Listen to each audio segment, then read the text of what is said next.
Teman-teman pasti udah nggak asing kan ya sama kawasan ini? Yap, ini adalah Plaza Bhinneka Nusantara. Tahu nggak? Dulunya kawasan ini pernah jadi lokasi pos pengamanan pertama yang dibangun saat IKN mulai dibangun loh.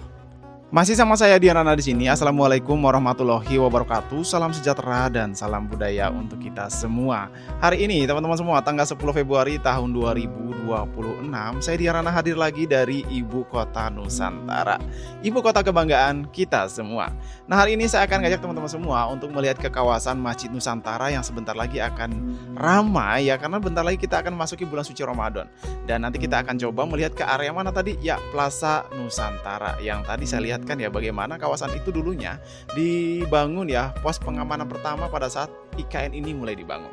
Dan ini ya situasi di senja hari ya. Ini di sana tuh ya terlihat ya matahari menyinari, kibasan cahayanya yang jingga ya teman-teman.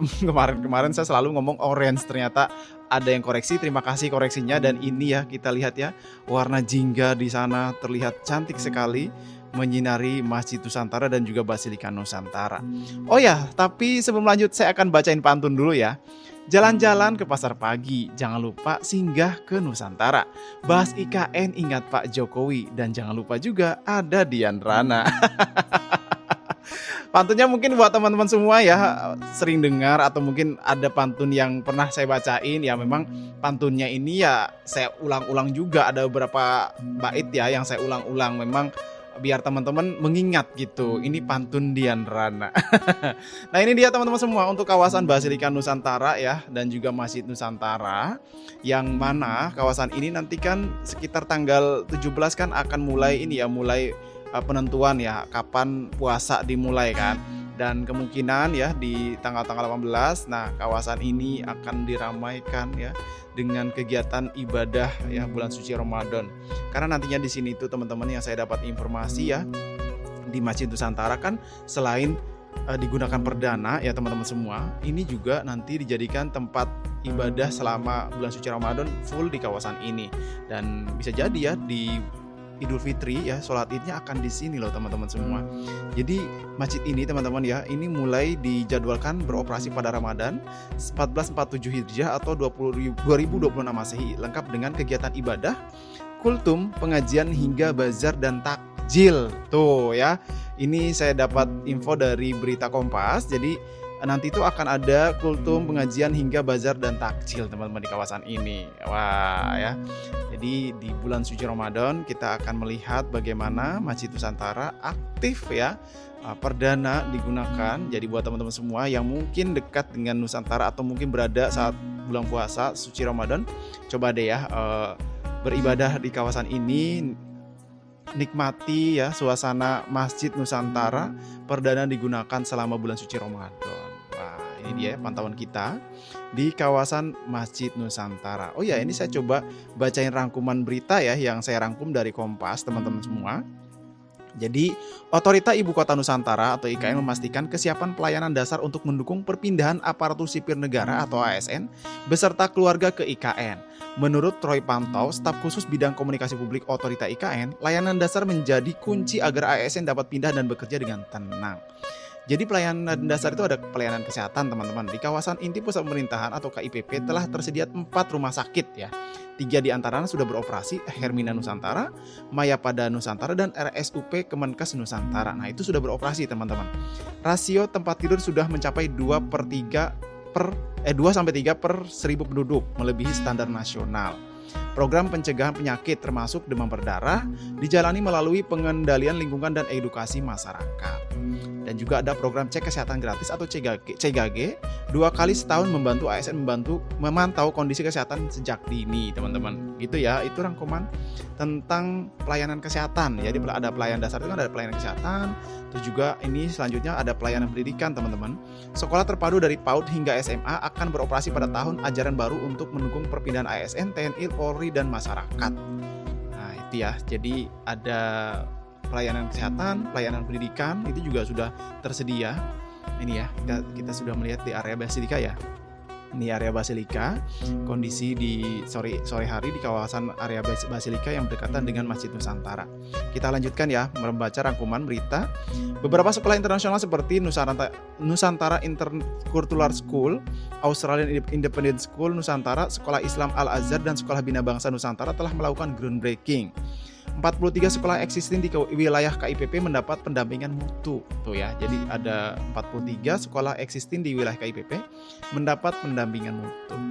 Dan juga teman-teman, jaminan sosial dan peribadatan. Layanan BPJS Kesehatan dan BPJS Ketenagakerjaan sudah tersedia di wilayah KIPP. Dan Masjid Negara yang tadi ya teman-teman, IKN dijadwalkan mulai beroperasi pada Ramadan 1447 Hijriah atau 2026 Masehi, lengkap dengan kegiatan ibadah, kultum, pengajian hingga bazar dan takjil.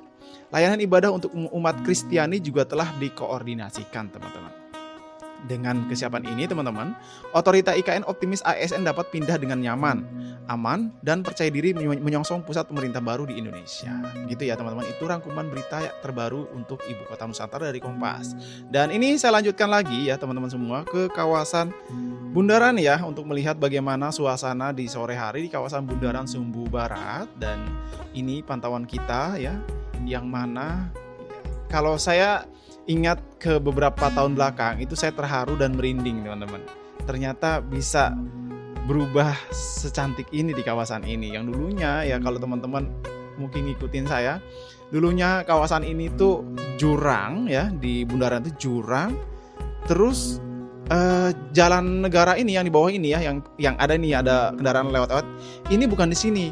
Dulu jalanan ini nggak belok nih yang ini di sini, tapi lurus ke sini. Nah, itu lurus dulu ya.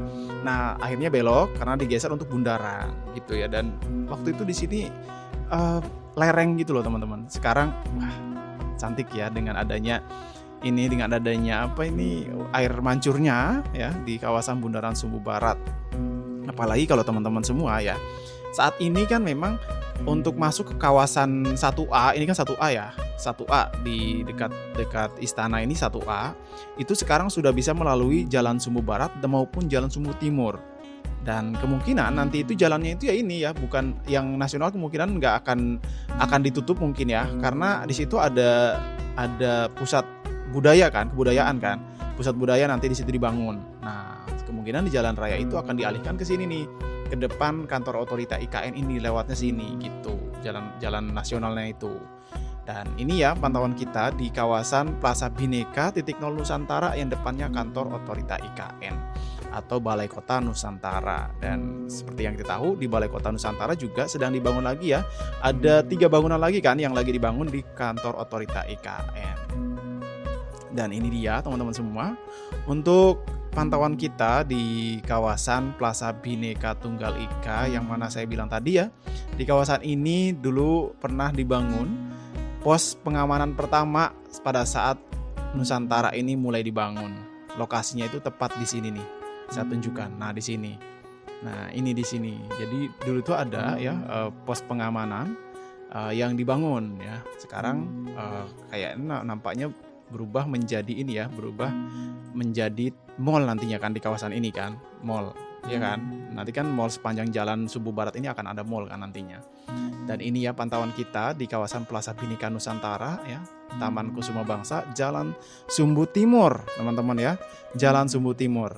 Nah, saya akan coba bergeser dan ini ya di bagian susur hutannya di bawah sana. Tuh kalau sudah sekelilingnya selesai ya, tuh lihat airnya. Itu jernih kan, air yang ada di susur hutan di Plaza Bhinneka tuh jernih tuh.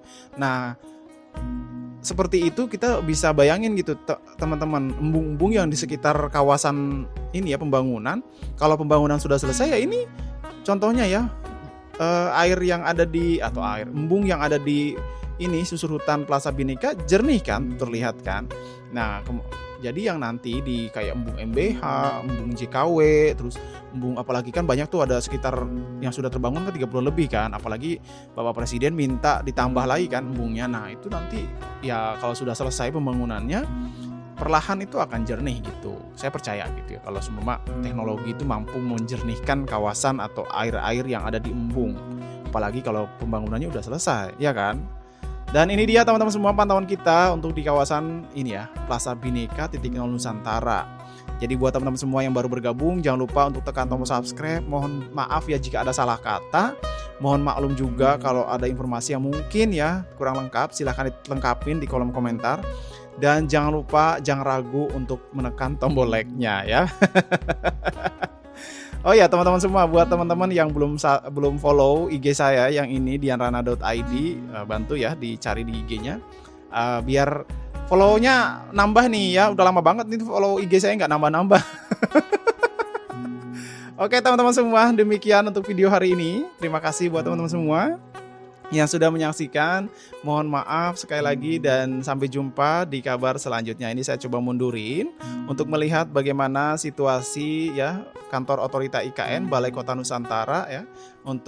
Nah ini kan di depan kita ini ada jalan nih, jalan nasional. Nanti ini menjadi ini ya pusat kebudayaan kan di sini. Nah di kawasan ini, nah sehingga jalan nasional kemungkinan nanti akan bergeser ke sana tuh yang depan kantor otorita IKN.